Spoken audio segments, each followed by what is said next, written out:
Welcome to iPulse. I'm Louis Eisenberg. And I'm Jackie Birch. Starting with national news, the impeachment investigation moves on to the next phase this week. Starting yesterday, open hearings began so the public can hear firsthand from those giving accounts of what they have heard and seen. The first people to report their observations were Ambassador William Taylor and Deputy Assistant Secretary George Kent. Taylor is the head American diplomat in Ukraine. Kent is the State Department official overseeing European and Eurasian policy. Marie Yovanovitch, the U.S. ambassador to the Ukraine, is scheduled to testify this Friday. All three have given statements previously in closed sessions that President Trump held up approved defense aid in a quid pro quo to pressure the president of the Ukraine, Volodymyr Zelensky, to investigate Trump's political rival Joe Biden and his son Hunter. On more Donald Trump news, he lost his appeal in New York tax case and is being required to hand in his past and present tax returns. Trump's lawyer commented on the allegations, saying that Trump will appeal his case. The defending argument made by President Donald Trump, stating that state authorities cannot investigate a sitting president. It has been reported that Trump is being required to hand over 8 years of his tax documents. The 2019 elections are in the books. In the governor's race that took place in Kentucky, Democrat Andy Beshear has appeared to have won the election by 5,000 votes, beating the Republican incumbent.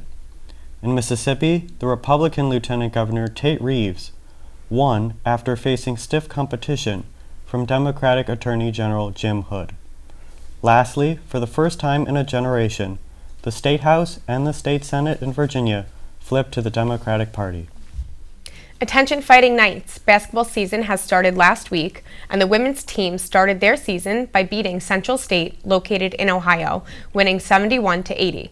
In more basketball-related news, the men's team is ranked third in the Sunshine State Conference. Be sure to show your support in all upcoming games, and go Fighting Knights. Continuing with our series with the staff of Lynn, here is Olivia Doles reporting on librarian, professor, and author Sabine Dantas. What made you want to be a librarian? I wanted to be a librarian because I grew up loving books. I had a great experience in the library. Also, I wanted to be like kind of a teacher. And librarians, a lot of people don't know librarians are teachers. And we teach people how to do research. We teach classes on information literacy. And I didn't want to be in an actual classroom, like a traditional classroom, but I did like that librarians taught, and so I decided to become a librarian instead of an actual teacher. But it led me full circle because I became a professor this semester, an adjunct professor, so yeah. What made you want to write a book? Tell me more about that. When I started this position, before this position, I always had a way of looking at marketing the library, promoting the library, and just developing programs for the library that came from a personal place of empathy. And so I always do things for my patrons, students, users, whatever you want to call the person that's coming to the library. I always did it from a place of what would they want? Let me put myself in their shoes. And so my book is about empathy and about developing communication plans and marketing plans and outreach plans around empathy, and how you can kind of get in the shoes of your user and design. Sorry. What made you want to be on the position of running the iPulse? I didn't want to do it. It's not a want. It was a request, and I gladly did it. I love writing. I've always loved writing. I was always I was either gonna go into television or become a newspaper person, like a journalist. And it didn't work out for me to become a journalist, but I definitely got my master's degree in mass media and journalism. So I definitely got back into got the writing bug. As you can see, that I'm writing a book now. So typically, like I said, I'm just gonna be succinct. I'm sorry, but it's just I was asked to do it, and I gladly accepted. And I learned a lot from the students, and they learned a lot from me. I hope so. What can students expect to do in their first year on iPulse? Your first year, you're gonna have to learn how to write a lead. You're going to have to learn how to write editorials and actually how to write an article. A lot of people are stuck in the APA. You write so many essays, you're going to be stuck in the APA format, but never fear. This is why iPulse is here. The first article is going to be like the worst article, but as you go along that first year of iPulse, you will learn so much. By the end of it, you should be able to write a lot of stories to be included in the iPulse. What is the iPulse? So I'll say that again. So when you write, the first time you write for the iPulse, you're going to have issues with developing a really strong lead, but in the class we critique each other. It's like a writer's group. We do pitches where you can pitch an idea and you have to come up with 3 ideas to pitch. So you'll learn a lot just on how it really is in the real world, and you have to come in with your ideas. You pitch the idea, you write the story, you come back, and your editor tells you, hey, this is no good, change this, or we're going to cut some things out. And you're going to learn a lot about journalism. It's a really great, I think, introductory class to journalism. Stay tuned for more iPulse coming up.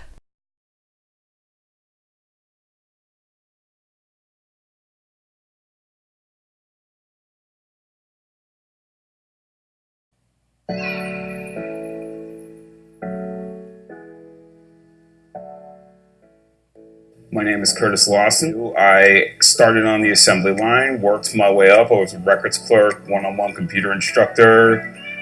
My motivation is to always be productive, to make every day better than the last. I felt when I came here I was adopted into a family, and now I have over 200 brothers and sisters, and the most rewarding part at the end of the day is knowing that you were able to help somebody.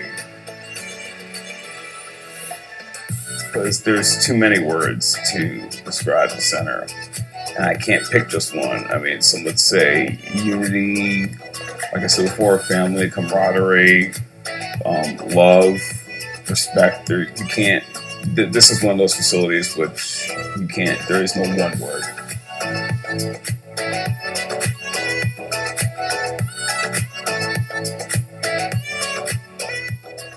Here now is the first video on how social impact is being incorporated into the different colleges at Lynn University.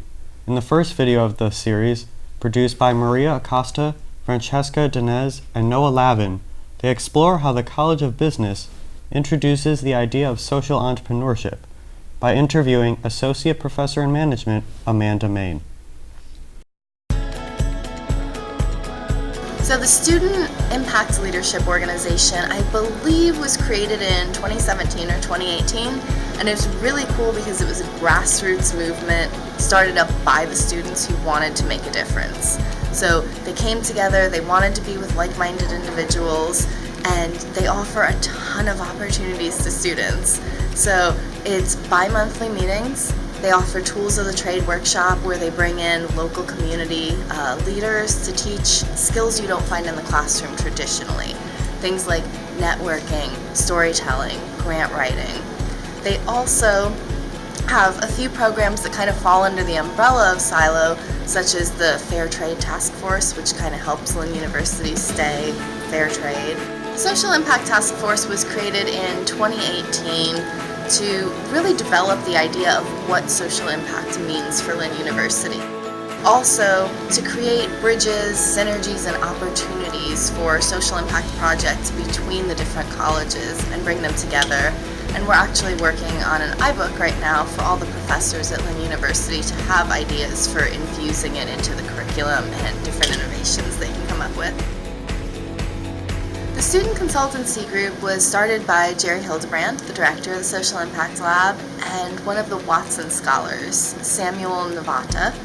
And it's essentially going to be a group of students who are helping local organizations to get designated as B corporations. I am a social entrepreneurship major with a minor in digital arts and design. As part of the Watson Institute, which are the social entrepreneurship majors on campus, we work very closely with the Social Impact Lab as such, and with Jerry Hildebrand, who is the director of the Social Impact Lab. As a social entrepreneurship major, this is right up my alley, and it's something I truly believe in. I attend Silo because I believe in creating a greater community of change makers and people who are willing to make a positive impact in the world and not focused on just sort of making money for themselves and not caring about the rest of the world.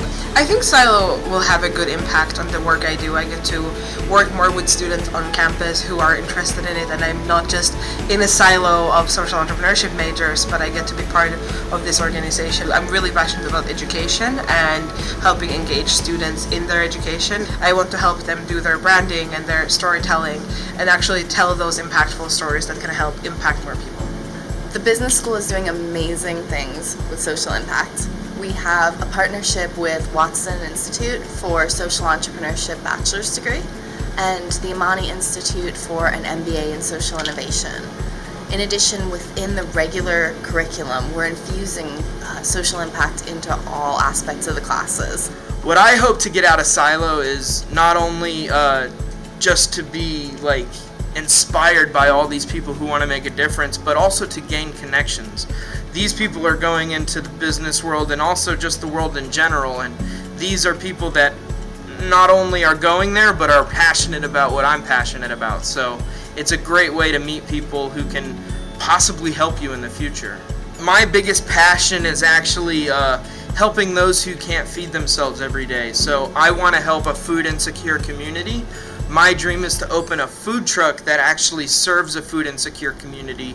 I really want to serve people who, may not be able to eat every night, which is something I've never had to deal with. I had such a powerful feeling of what a difference these students were making, and I wanted to be a part of it. I just didn't know how that was going to happen or what it was going to look like. It was a relatively new club. They needed a faculty advisor, and that was about the luckiest thing that ever happened to me, so I jumped at the opportunity, and I've been here ever since.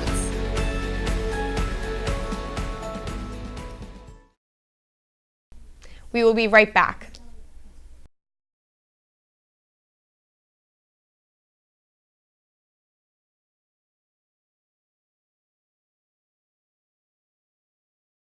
Hello, I'm Claire McCabe. And I'm Tendakai Mugabe. In international news, Hong Kong protests have continued to escalate. 2 men were severely hurt Monday morning.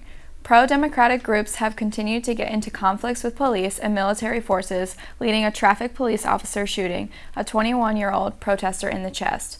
Hours later, a man who confronted pro-democratic protesters was taken and set on fire after shouting, quote, "You're not all Chinese," to the protesters. Both men are currently hospitalized and are expected to recover from their injuries. The Wall Street Journal reports that Ahmed Abuamo for years lived a Seattle lifestyle not unlike many of his neighbors.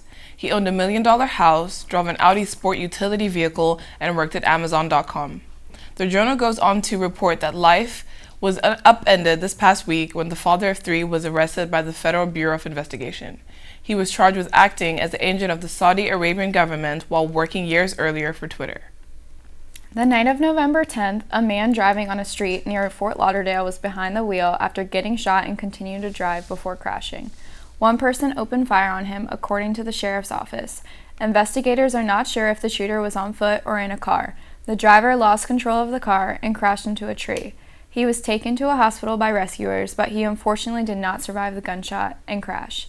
Within the car was the victim's girlfriend and his 8-year-old son. The passengers did not suffer serious injuries. On the 6th of November, a Florida Amber Alert was issued for a 5-year-old girl named Taylor Williams, who was last seen in Jacksonville.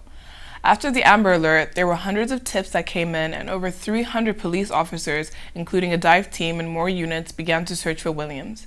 However, in hopes of finding her, it was reported on Thursday that her mother, Brianna Williams, stopped cooperating with officers in the search for her missing daughter. Miss Williams was the last person who saw her daughter alive, but according to deputies, she became uncooperative when officers pointed out the inconsistencies in her story. Taylor Williams was last seen wearing pink and purple pajamas. Last Saturday, a man was bitten by an alligator while hog hunting in Martin County, Florida. James G. Boyce suffered an injury to his leg and was airlifted to St. Mary's Medical Center with minor injuries. The victim did not have any health insurance and hopes his GoFundMe page will pay his costs. Boyce will spend a few days in the hospital to monitor the injury. The Martin County Sheriff's Office stated that the Florida Fish and Game will continue to investigate the incident.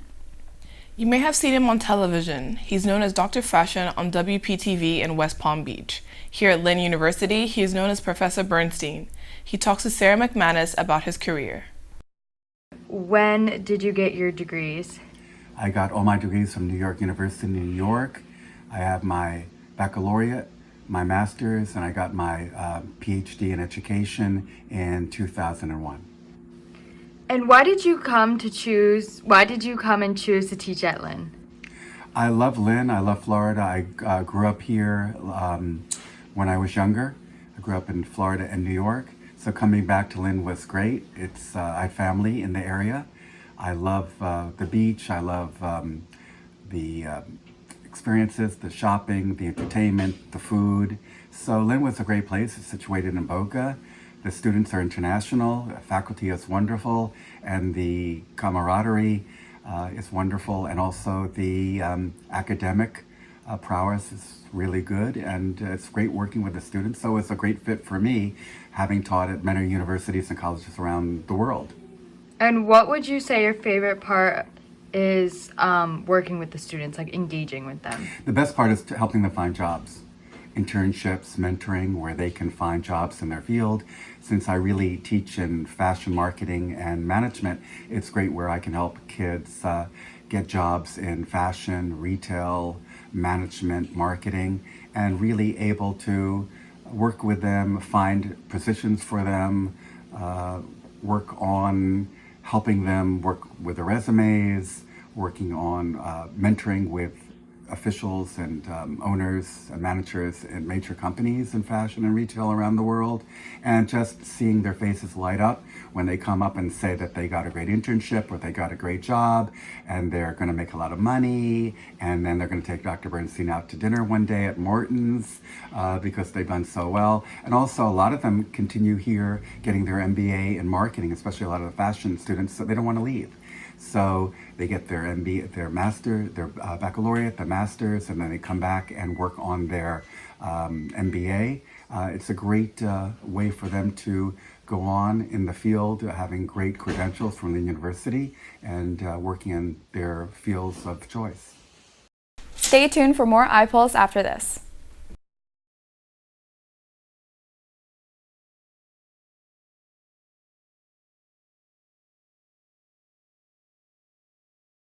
Hello, my name is Sofia Sokolova. And I'm Xavier Williams. On November 10th, a Florida man was attacked by a large alligator at the Wildlife Reserve and airlifted to the hospital with substantial leg injury that required medical attention. According to the sheriff's office, the gator was around 10 feet long, and it's unclear what the victim was doing in the reserve when the gator attacked. But the area is known for recreational activities like hunting, fishing, and camping.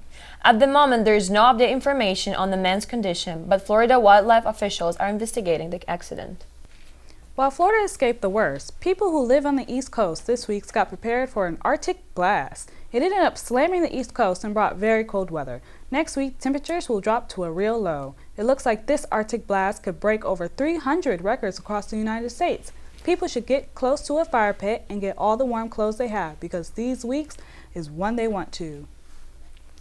The police in Rivera Beach are working on investigation of the shooting that occurred in the 300 block on Avenue 1 at approximately 2:20 p.m. this Sunday. A male victim was transported to the hospital with the possibly life-threatening injuries. The police are still looking into the case with the help of area residents. Good news for those concerned about our environment. Researchers have found a type of seaweed that will reduce the amount of methane cows produce. Scientists have found that feeding cows low doses of seaweed results in cows producing less methane. Based on experiments in October, scientists have discovered that the cows whose diet contains 1% of seaweed produce 1/3 less of methane than those without. Though further research is necessary, hopefully this new discovery will lead to a positive change long term. A violent clash between Turkish and Syrian troops recently has led to a threat by Turkey to send more forces to the volatile region and has the international community on edge. It looks like both sides are entrenched in the conflict for natural resources and for the control of an entire nation. The rebels among ISIS terrorists remain in only a few pockets in the country. And now, an interview with the coordinator of the Wellness Center, Allison Brakeman. How would you define your role here at Lynn University? So I'm the coordinator of student wellness. I do programs on 8 different dimensions of wellness, as well as some violence prevention education. And I'm also a confidential student advisor for all things interpersonal violence, meaning sexual assault, dating and domestic violence, stalking, and harassment. As you know, the CAF that we used to call the CAF is getting turned into the Wellness Center. Are you excited? Yeah. So the old student center will be a health and wellness center. I think it'll be a great space with several different offices all around wellness topics in that building together. I think it'd be good. Is anyone giving you like an exclusive look of like what it's gonna look like yet? No, I know as much as you do. I thought she would give us a little tea. Nope, okay. Sorry. So, you used to host Feminist Fridays. Do you plan on bringing that back anytime soon? I cannot. No. It was denied as a program from me. However, just because it cannot come from my office anymore doesn't mean that students can't turn it into their own thing. I have been encouraging of the students who used to run it to either create a student organization or just create some sort of student group that is similar, but it's up to students to do that now. Is there any advice or information that you like to give to the students here at Lynn? I just try to make sure that everybody knows that we have a confidential hotline for interpersonal violence emergencies. So, because I think that some students don't necessarily know that we are available for, if they or a friend is sexually assaulted or is in an abusive relationship, that we are confidential, and that's actually a pretty rare thing at the university. Almost everyone who receives a paycheck from the school is a mandated reporter, which means if, say, you disclose a sexual assault to your professor, they have to report it to the Title IX office, and that is an official report to the university. But if somebody comes to me or Charlotte, it stays confidential unless you want it to be reported to the university. Anything you want to say to close this out? No, thanks for talking with me.